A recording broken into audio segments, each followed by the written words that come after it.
We live in a world where it is increasingly difficult to do this with your phone, It may look vulgar, but goddammit, was it the best way to get music off from your device and into your ears for some good old private listening. Yeah, but we can't go on crying over spilt milk forever. No, we gotta advance with the times, yo. And with that, we need to once again spend more money and take a look at wireless headphones. So, I've got one of these, the Bluedio F2s, and they're suitable for the playing and chilling out around the house, but they're just a bit too big and bulky to bring around to the gym or to go jogging with, and so we need something smaller. And in comes Mobvoi. The name might sound familiar because I've actually taken a look at one of their products before, and you might recognize it, the TicWatch E. Which brings us then to this, the Mobvoi TicPods Free. They're pretty much AirPod-esque wireless earbuds, except at a much cheaper cost. And by that, I mean that I imported these from China for the low cost of 499 yuan, which is an equivalent of about $79 or 307 Malaysian ringgit. Having said that, then it makes perfect sense that this is not the Indiegogo variant, not the one which you're backing up, but rather the Chinese variant. If you're unsure of the differences, I'll run them through later in the video. And by the way, these are about $129 full price now, but if you got them back when it was time to, early back them, they were just about $59. So yeah, I got mine for more expensive, but yeah, whatever. Anyway, seeing as they're about to be released soon, I think then it's a really good time to take a look at the TicPods Free and how well of a value proposition they are. Of course, we can't go any further until we've done an unboxing, so let's do just that. Sliding off the cardboard cover, first up is the TicPods Free in a white capsule case, and beyond that, a lanyard to attach to the said case. But wait, there's more! Lift off the plastic and look deeper inside, and you'll actually find an included micro USB charging cable and the manuals that have some English in them, which we will be actually using, as they contain a QR code link into downloading the accompanying software. Speaking of unboxing, then open up the capsule and you'll find the TicPods Free. Diving a little into the specs, they're obviously full wireless and they use the Bluetooth 4.1 protocol. They use a Kalimba DSP that is made by Qualcomm, but no mention of aptX support, which is just a little bit unfortunate. The body of the earbuds have a water and dust resistance of IPX5, which, taking off Wikipedia, is good enough for 15 minutes shot by a water jet with no effects. Not that you should actually really be shooting around your pair of wireless earbuds with a water jet.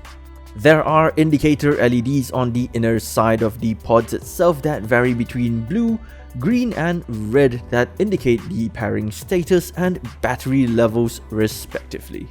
They're also touch sensitive, and each earbuds contain an integrated 85 mAh battery. That's not all, that contains a battery as well. As getting back into the capsule case, it serves not just as a way to charge the TicPods but as a battery bank as well, with a built-in 700 mAh battery that Mobvoi states is capable of charging the TicPods up to 4 times.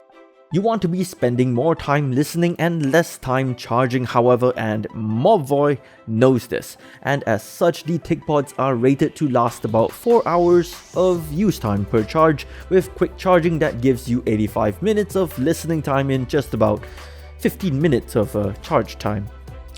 All in all, the TicPods should last you a total of 20 hours of listening time, but I'll validate these claims later in my battery life tests. Oh, and there are LEDs up the front of the charging case flanking the TicPods text that vary between green and red that indicate the battery levels of the charging case.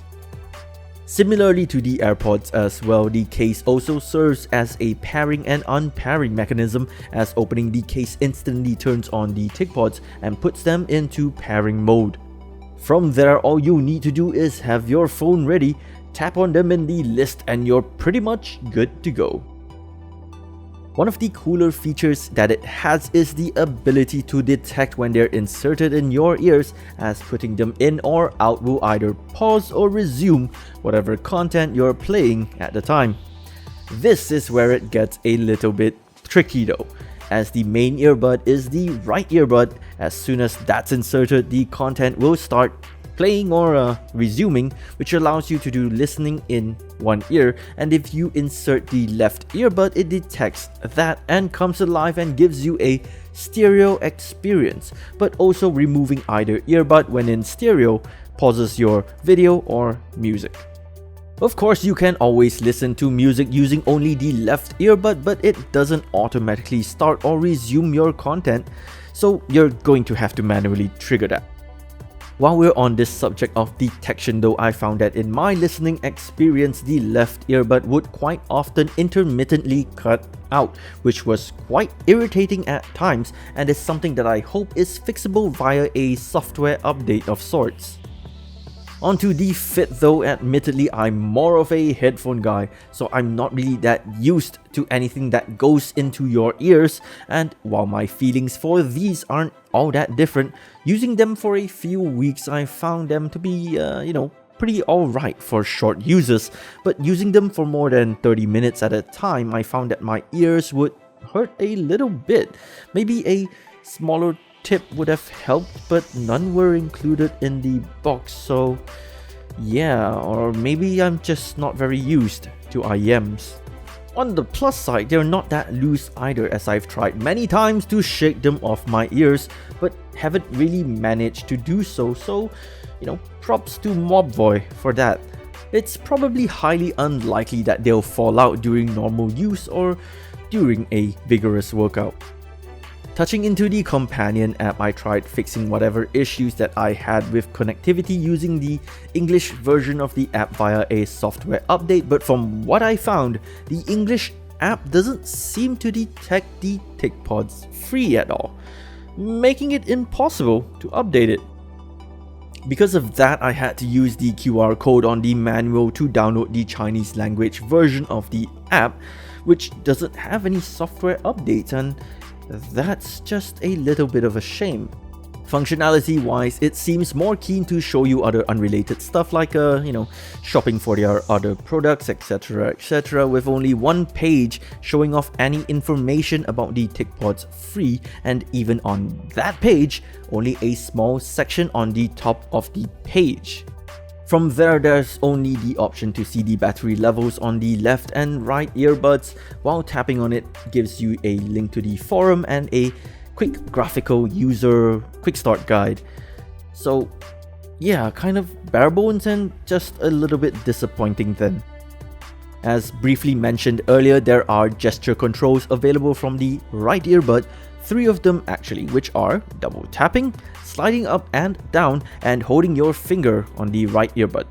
Depending on the context that they're being used in, like listening to music or in calls, they do different things. But for example, while I'm listening to music, double tapping on the earbuds skips to the next track, sliding up and down changes the listening volume, and holding down on the earbud for 2 seconds launches your voice AI assistant of choice. One of the major issues that I noticed is a really massive delay between what I was being shown on screen with what I was actually hearing, somewhere in the range of half a second, which was, alright when you're listening to music, but really made video consumption on YouTube and the like totally unbearable. And a massive motherboard that you haven't seen the likes of before. It's actually a custom shape. It's kind of got an L shape to it. So very interesting. And Bauer's going to walk us through some of the overclocking process on this system. As far as the listening experience goes though, based on the kind of music that I listen to, that can be a mix of, trance, EDM, progressive vocals, electro swing, and the occasional oldies and classical music, I found that the audio output could just be a little bit flat, lacking a tight bass response that I'm looking for and the crisp clarity of the acoustic high notes and vocals. The soundstage is also just a little bit enclosed as well, but as usual, maybe I'm too harsh at judging a pair of $79 USD wireless earphones that already offer so much with an audiophile pair of headphones that I'm used to. I mean, maybe what I'm trying to say is that they're a good pair of wireless earbuds for, working out, running around the gym, taking a jog and casual listening while commuting. But when it really comes down to sitting down and enjoying the music, they're not really my first choice. So let's say you decided to take them on a flight with you and, wondering how long they will last.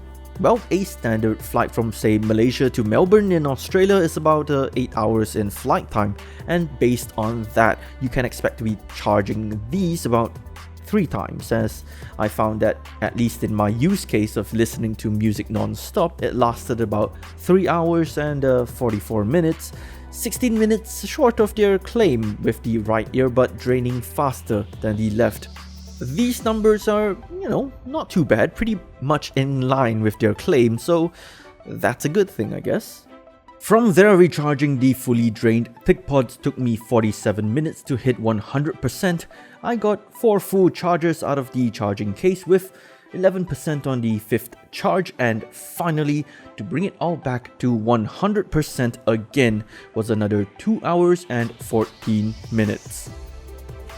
Oh, I may have forgotten to mention this as well, but the buds as well as the case are lightly magnetic, such that dropping the TicPods into the case causes them to snap into place. So let's wrap up this review with the conclusion on the TicPods free for the months that I have had it with me. Bear in mind, of course, that the model that I have with me here today is the Chinese model and not the one found on Indiegogo. From what I know, that model potentially fixes a lot of the issues that I have here with this model, but we'll only know when it arrives. Don't expect to get audiophile levels of audio quality out of it as well, as I found that it couldn't even match a good pair of wired earbuds, but maybe that's the price of going a full wireless route at this price point. And yes, getting back onto that subject of wireless as well, I understand that most phone manufacturers these days want to go the full wireless for whatever reason they deem legitimate, but honestly, I guess I'm just someone who prefers great quality to wired freedom, so the TicPods free will probably see limited usage from me. So that's it for my review of the TicPods free. Tell me what you guys think about the market shift towards wireless audio solutions. Do you guys embrace it, or are you still like me and you don't really plan to run your entire collections of great headphones obsolete? Let me know what you think in the comments section down below. And as always, thank you so much for watching. Give it a like if you liked it. Make sure you're subscribed. Click the bell icon to get notified for when new videos go online, but I suppose YouTube has problems with that as well. But you know what? I'll catch you guys in the next video.